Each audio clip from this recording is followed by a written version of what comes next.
Engkau di tempat ini ya Tuhan.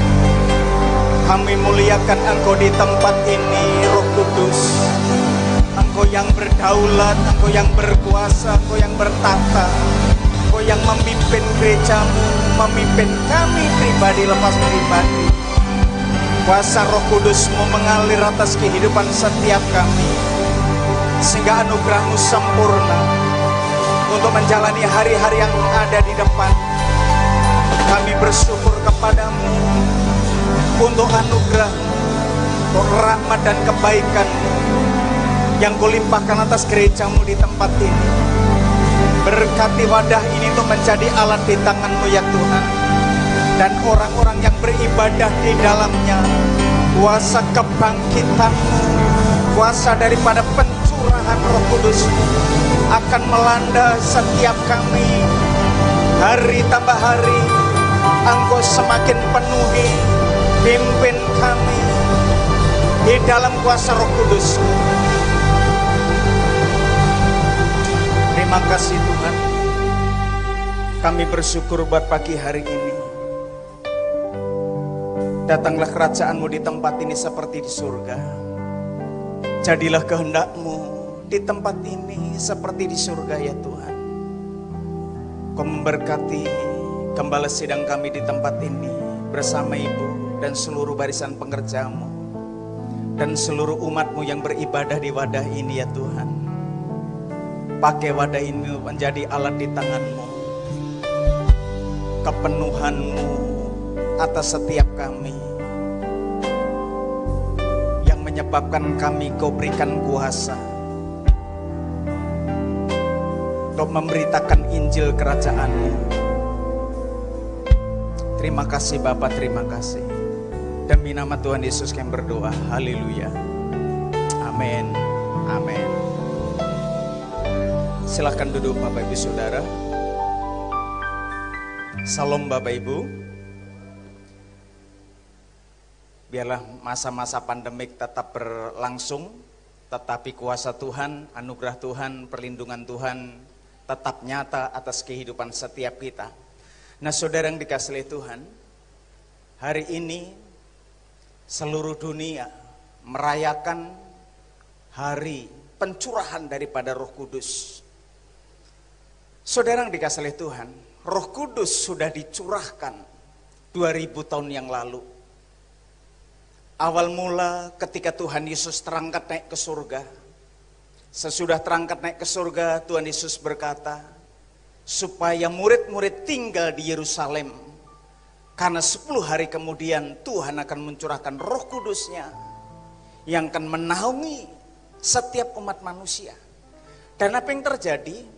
Pada waktu murid-murid itu berkumpul di loteng atas, sesudah hari Pentakosta, maka penuhlah 120 murid dengan Roh Kudus. Maka banyak kuasa, tanda dan mukjizat yang terjadi. Dan murid-murid itu diberikan kuasa yang luar biasa. Makanya ketika Petrus berkhotbah, kalau orang yang pertama di loteng atas dipenuhi dengan Roh Kudus, jumlahnya 120 jiwa. Tetapi sesudah pencurahan Roh Kudus, apa yang terjadi? Ketika Petrus berkhotbah, 3 menit saja dia berkhotbah, maka 3000 orang percaya dan bertobat menerima Yesus Tuhan dan Raja. Dan seterusnya, ketika saudara dan saya dipenuhi oleh Roh Kudus, maka anugerah daripada Tuhan itu sempurna atas kehidupan kita. Hari Pentakosta dirayakan sebagai hari pencurahan Roh Kudus. Hari ini adalah hari ke-50 setelah Tuhan Yesus bangkit pada waktu peringatan dalam sejarah. Nah, ketika Tuhan Yesus bangkit dari antara orang mati, naik ke surga, sesudah hari yang ke-50, apa yang terjadi? Maka Roh Kudus itu dicurahkan atas kehidupan kita. Kalau begitu, apa yang terjadi pada waktu Roh Kudus itu dicurahkan kepada seseorang? Alkitab berkata di dalam 1 Korintus, Kisah Rasul pasal yang pertama, ayat yang ke-8. Tetapi kamu akan menerima kuasa kalau Roh Kudus turun ke atasmu, dan kamu akan menjadi saksiku di Yerusalem dan di seluruh Yudea dan Samaria sampai ke ujung-ujung bumi. Yang percaya katakan amin. Ku buka hati untuk jamahanmu, berserah penuh di hadiratmu. Kau ambil alih seluruh hidupku, di altarmu menyembahmu. Ku buka hati untuk jamahanmu, berserah penuh di hadiratmu. Kau ambil alih seluruh hidupku, di altarmu menyembah. Saudara yang dikasihi Tuhan, apa yang terjadi ketika Roh Kudus itu dicurahkan? Tetapi kamu akan menerima kuasa kalau Roh Kudus itu turun ke atasmu. Saudara yang dikasihi Tuhan, hal yang pertama, ketika saudara dan saya dipenuhi oleh Roh Kudus, Alkitab berkata, tetapi kamu akan menerima kuasa. Kalau begitu, apa yang terjadi jika seseorang itu dipenuhi dengan Roh Kudus? Jawabnya adalah, ketika saudara dan saya dipenuhi oleh Roh Kudus, maka saudara dan saya akan diberikan kuasa. Katakan kuasa. Yang percaya katakan amin. Beri tepuk tangan bagi Allah kita. Haleluya, haleluya, haleluya, haleluya. Ada kuasa yang kita terima ketika Roh Kudus itu dicurahkan atas kehidupan kita. Kuasa yang pertama adalah kuasa untuk dapat bertahan. Katakan kuasa untuk dapat bertahan. Maksudnya adalah kita dimampukan Tuhan untuk dapat bertahan menghadapi segala sesuatu yang paling sulit sekalipun. Ketika persoalan, pergumulan, tantangan dalam kehidupan kita itu menerpa, saudara dan saya dimampukan untuk bertahan menghadapinya. Karena banyak orang tidak dapat bertahan ketika persoalan datang, ujian datang, penderitaan datang, pergumulan datang, oleh karena tidak terima kuasa daripada Roh Kudus. Sementara Roh Kudus itu memberikan kuasa, salah satunya kuasa untuk bertahan ketika saudara dan saya menghadapi masa-masa sulit. Ketika saudara dan saya menghadapi masa-masa di mana kita mengalami penderitaan, pergumulan, dan tantangan hidup. Saudara dan saya dimampukan untuk itu. Itu kuasa yang Tuhan berikan. Lalu yang kedua, tetapi kamu akan menerima kuasa kalau Roh Kudus turun ke atasmu. Kita diberikan kuasa untuk mengalahkan pekerjaan-pekerjaan daripada si jahat. Dalam kehidupan kita ini selalu diperhadapkan dengan banyak hal. Tantangan yang datangnya bukan lain daripada si jahat. Dan kita semua tahu bahwa tujuan kedatangan iblis atau si jahat, pencuri datang hanya untuk mencuri, membunuh dan membinasakan. Tetapi Yesus datang memberi hidup dan memberi hidup dalam segala kelimpahan. Yang percaya katakan amin. Beri tepuk tangan bagi Allah kita.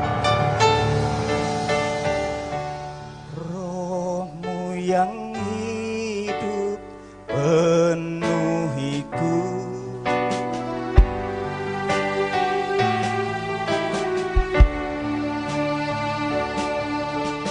jiwaku tenang bersamamu dalam naunganmu.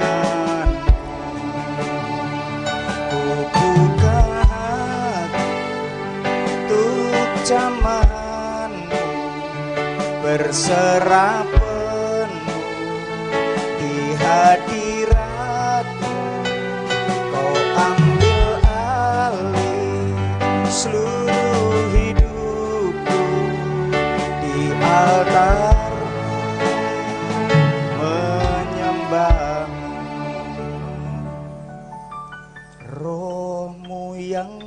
Kudus, pulihkanku, Engkaulah damaiku. Ku hidup oleh anugerah-Mu yang menyertai-Ku, yang menyertai-Ku, yang menyertai-Ku.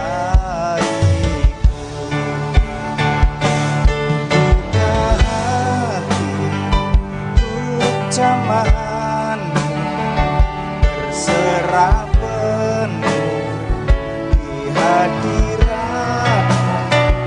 Kau ambil alih seluruh hidupku di altar-Mu, menyembah-Mu.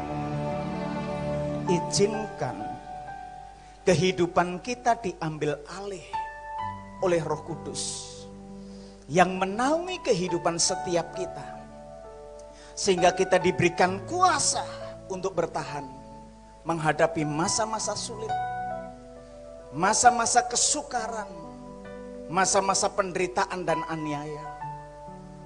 Saudara dan saya diberikan kuasa oleh Tuhan untuk mengalahkan pekerjaan si jahat, pekerjaan si iblis. Karena itu orang-orang yang percaya kepada Tuhan Yesus diberikan kuasa untuk menghancurkan pekerjaan si jahat. Kuasa kepada saudara dan saya lebih besar dari kuasa roh manapun yang ada di muka bumi ini. Sehingga kita tidak ada kuasa yang bisa membahayakan kita. Lukas 10 ayat 19 dikatakan demikian. Sesungguhnya aku telah memberikan kuasa kepada kamu untuk menginjak ular dan kalajengking, dan kuasa untuk menahan kekuatan musuh, sehingga tidak ada yang membahayakan kamu. Amin. Ketika saudara dan saya dipenuhi oleh Roh Kudus, Tuhan memberikan kuasa untuk bertahan. Tuhan akan memberikan kuasa untuk mengalahkan pekerjaan si jahat atau si iblis. Dan tidak ada kuasa yang sanggup bisa membahayakan kita, karena Tuhan mencurahkan kuasanya atas hidup kita. Yang terakhir, yang ketiga, tetapi kamu akan menerima kuasa kalau Roh Kudus turun ke atasmu, dan kamu akan menjadi saksiku. Yang terakhir, kuasa yang Tuhan limpahkan atas kehidupan kita, dikatakan kamu akan menerima kuasa kalau Roh Kudus turun ke atasmu, dan kamu akan menjadi saksiku di Yerusalem, di seluruh Yudea dan Samaria, bahkan sampai ke ujung-ujung bumi. Jika seseorang menerima kuasa Roh Kudus, ujung-ujungnya saudara dan saya diberikan keberanian untuk menjadi saksi. Amin. Seperti yang ditanyakan oleh para murid pada waktu itu di ayat 6 sampai dengan ayat yang ke-8. Maka bertanyalah mereka yang berkumpul di situ, Tuhan, maukah Engkau pada masa ini memulihkan kerajaan bagi Israel? Ayat yang ke-7. Jawabnya, Engkau tidak perlu mengetahui masa dan waktu yang ditetapkan Bapa sendiri menurut kuasanya. Tetapi ayat 8, kamu akan menerima kuasa kalau Roh Kudus turun ke atasmu, dan kamu akan menjadi saksiku. Saudara yang dikasihi oleh Tuhan, pada waktu saudara dan saya dipenuhi Roh Kudus, maka kita punya kerinduan yang amat mendalam untuk menjadi saksi di tengah-tengah keluarga, di tengah-tengah lingkungan, di tengah-tengah masyarakat. Biarlah anugerah Tuhan melimpah atas kehidupan kita. Dan di gelombang kedua nanti, saya akan sharekan di Kisah Rasul pasal yang kedua. Apa dampaknya ketika seseorang itu dipenuhi oleh Roh Kudus? Saudara yang dikasihi oleh Tuhan, poin yang pertama, di gelombang pertama, tetapi kamu akan menerima kuasa kalau Roh Kudus turun ke atasmu, dan kamu akan menjadi saksiku. Tuhan berikan kuasa untuk bertahan, menghadapi masa-masa sulit, masa-masa sukar, penderitaan, pergumulan, dan tantangan hidup. Kita diberikan kemampuan untuk menghadapinya, untuk bertahan melaluinya. Dan oleh karena kuasa itu, kita dimampukan oleh Tuhan untuk bertahan. Doa saya pada pagi hari ini, tidak ada seorang pun yang lemah ketika saudara dan saya menghadapi tantangan pergumulan hidup. Karena Roh Kudus berkuasa atas kehidupan kita. Kita dimampukan Tuhan untuk bertahan. Bukan hanya itu saja. Tuhan memberikan kuasa bagi kita untuk mengalahkan pekerjaan si jahat. Sehingga engkau akan cakap menanggung segala perkara. Karena pencuri tangan hanya untuk mencuri, membunuh, dan membinasakan. Tetapi kasih Tuhan, urapan daripada Roh Kudus, kuasa daripada Roh Kudus, membuat saudara dan saya bisa melakukan pekerjaan-pekerjaan si jahat, mengalahkan iblis, dan ujung-ujungnya saudara akan menjadi saksi Kristus. Mari teduhkan hati sejenak.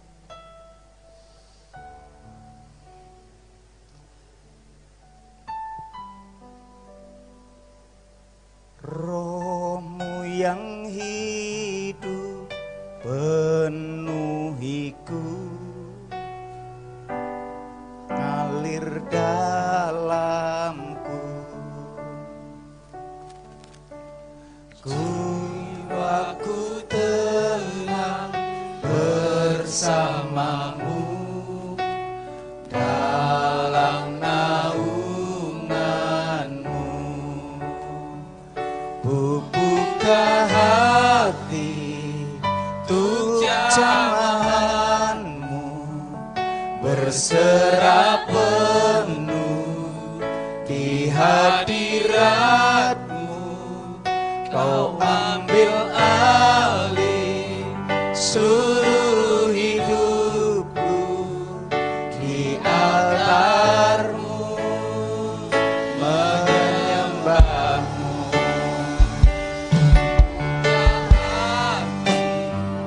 Untuk jamahanmu, berserah penuh di hadiratmu. Kau ambil alih seluruh hidupku di altarmu, menyembahmu. Buka hati, kita bangkit berdua. Berserah penuh di hadiratmu. Kau ambil alih seluruh hidupku di altarmu, menyembahmu. Penuhi kami ya Tuhan, penuhi kami. Kuasai kehidupan kami oleh kuasa Roh Kudus-Mu. Kuasa-Mu yang memampukan kami bertahan untuk menghadapi masa sulit. Kuasa-Mu yang memampukan kami untuk mengalahkan pekerjaan si jahat. Kuasa-Mu memampukan bagi kami umat-Mu untuk menjadi saksi-saksi Kristus, untuk mewartakan Injil Kerajaan-Mu. Berkati gereja ini ya Tuhan. Termulialah nama-Mu. Kau yang berdaulat, Kau yang bertahta. Kami berdoa untuk negeri tercinta, polemik yang terjadi atas gereja-Mu di tempat ini, atas setiap kami pribadi lepas pribadi. Kehadiran-Mu, Roh Kudus-Mu yang menaungi setiap kami ya Tuhan. Kau memberkati setiap kami, pemerintah, pusat hingga daerah, presiden, wakil presiden, dan seluruh jajaran yang ada. Kami berdoa untuk pemerintahan kota kami Rantau Rapat, berkati berlimpah-limpah. TNI Polri memberkati. Terima kasih Bapak. Sebentar kami akan pulang dari tempat ini. Ulurkan tanganmu dan berkatilah setiap kami. Kekasih-kekasih hatinya Tuhan, pulanglah, bawalah seluruh anugerah damai sejahtera, berkat yang berlimpah-limpah dari Allah Bapa di surga, cinta kasih yang sempurna di dalam anaknya yang tunggal, Yesus Kristus, serta persekutuan yang manis oleh kuat kuasa Roh Kudusnya. Itulah yang menyertai kehidupan saudara dan saya, mulai hari ini, esok, lusa, bahkan sampai selama-lamanya. Yang percaya dan yang diberkati, bersama dengan saya katakan, amin.